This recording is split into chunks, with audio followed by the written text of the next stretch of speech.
Olá, meu amigo e minha amiga da Energia Solar, aqui quem fala é Frederico, seja bem-vindo ao meu canal Fred Energia Solar, o canal onde falamos sobre energia solar fotovoltaica, seja para você que é iniciante no assunto, que quer trabalhar com energia solar, ou que é um cliente que pretende instalar um sistema de energia solar na sua casa, ou apenas é um curioso sobre um assunto de energia solar, que é um assunto muito legal. Estamos aqui dando continuidade ao nosso mini curso, né, de como dimensionar um sistema de energia solar.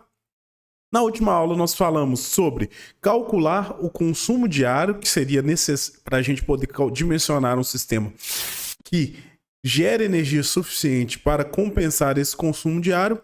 E o quarto passo é encontrar a irradiação solar e as horas de sol pleno, HSP. Mas antes, né, para você encontrar a irradiação solar, você precisa entender o que é a irradiação solar, tá? Porque aí sim eu consigo te explicar como que você consegue coletar esses dados, tá? O que é a irradiação solar?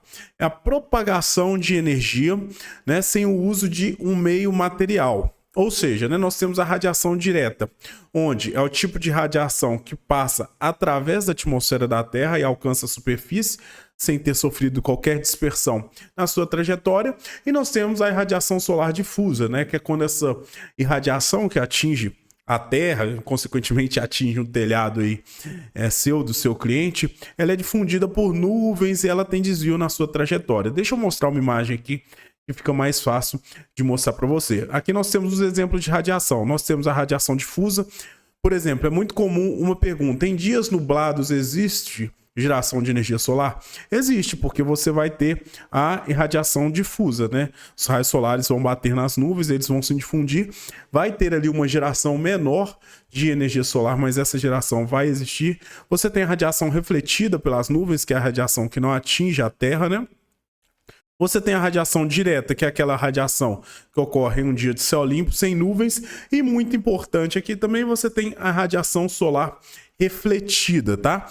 Aqui nós temos uma estimativa, alguns percentuais, né, de 100% da irradiação solar que atinge a Terra, o quanto é refletido na atmosfera, nas nuvens, né? Refletida pela superfície e absorvida na superfície, tá?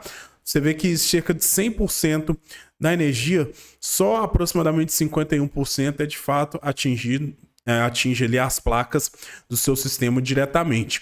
Por que eu circulei aqui a radiação refletida? Por que ela é importante? Ela não é importante agora nesse momento de dimensionamento, mas só para você ver uma coisa muito legal, dá uma olhada aqui em cima, aqui nessa imagem aqui.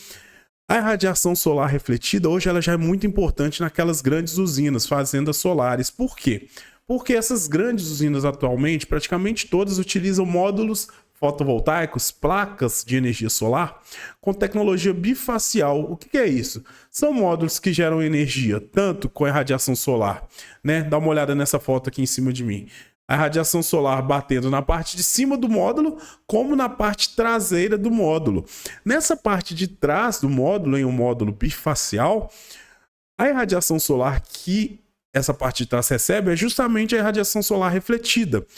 Por isso que muitas vezes essas fazendas solares, geralmente você vê até um piso mais claro, né?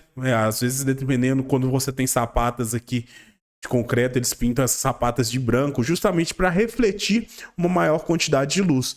Assim, né, o módulo fotovoltaico vai aproveitar tanta energia que incide diretamente na parte de cima da placa, que é comum para todas as placas, mas também nesses módulos bifaciais para a parte de trás, beleza? Bom, então, o que acontece aqui, né? Quando a gente está falando justamente dessa parte de reflexão, isso é muito importante da irradiação solar ser refletida, não só no solo, no caso de grandes usinas aqui, mas também em todo o ambiente ao redor. Por quê? Porque, por exemplo, se o sistema fotovoltaico é instalado em um local cercado de prédios brancos, é claro que esses prédios brancos vão refletir mais a irradiação solar que bate neles, a luz solar, e, consequentemente, parte dessa irradiação solar refletida vai ser absorvida pelos módulos fotovoltaicos. Diferente, por exemplo, se o sistema fotovoltaico, uma casa, estiver cercada ali de montanhas escuras ou de edificações mais escuras, né, com pinturas mais escuras, enfim. Por isso que você tem uma referência disso que nós chamamos de albedo, tá? Albedo você pode considerar como a capacidade que de determinada superfície tem de espelhar, vamos dizer assim, né? Enfim, espelhar mesmo a irradiação solar próximo a ela, né? Tanto que quanto mais claro é a superfície, maior vai ser aquele albedo, né? Por exemplo, a neve molhada, a neve fresca, na verdade, praticamente tudo branco ali, né, e mais sólida, a neve fresca, quando acaba de nevar assim, você vê que ela tem um albedo de 82%, né? Ela praticamente reflete 82% da luz que bate nela, diferente de uma superfície de aço galvanizado sujo, que é praticamente uma superfície preta, escura, né? Então, o albedo também influencia bastante na irradiação solar. Não se preocupe com essas porcentagens. Isso aqui é algo que eu estou só explicando o conceito para você, mas isso é algo que você não consegue calcular, entende? É algo que você consegue ali, em determinados programas de computador como o PVSys, você consegue colocar qual é a superfície próxima para que o programa de computador calcule o ganho ou a perda de geração de acordo com esse albedo aí ao redor. Ah, mas é algo que você não consegue pôr no papel e não vai ser alvo nesse curso. Fique tranquilo, só estou explicando o conceito para você. Beleza? Bom, qual que é a irradiação? Como que a irradiação solar é medida, né? A irradiação solar, geralmente, ela é medida por piranômetros, né? Que são sensores utilizados a medir a irradiação global em determinada superfície. O que acontece? Para que essa medição possa ser feita, são usadas estações meteorológicas, né? E estações solarimétricas, onde você consegue, com esses instrumentos, medir a irradiação solar em determinado local. É claro que você não precisa ter um instrumento como esse para saber a radiação solar que bate no telhado da sua casa, por exemplo. Não. Como que nós descobrimos a radiação solar em determinado local? Existe uma base de dados, tá? O CRECESB, por exemplo, que é o que eu vou mostrar na próxima aula, o Centro de Referência para a Energia Solar Eólica Sérgio de S. Brito, ele tem diversas, né, estações meteorológicas instaladas pelo país inteiro, então ele monta uma base de dados, entendeu? Então você vai colocar a coordenada da sua casa no site do CRECESB, né, que eu vou mostrar para vocês, né? O CRECESB, ele utiliza várias bases de dados, como estações meteorológicas, o Atlas Solarimétrico Brasileiro, enfim, mas basta você colocar a coordenada, eu vou mostrar isso na próxima aula, no site do CRECESB, que, por exemplo, eu estou aqui em um bairro de Belo Horizonte. Ele vai pegar a estação solarimétrica mais próxima ao meu bairro e vai dar ali aquela média anual e a média diária de irradiação solar. Beleza? Agora, quando você tem grandes usinas, grandes fazendas solares, por exemplo, as usinas fazendas solares têm a sua própria estação meteorológica e solarimétrica, né?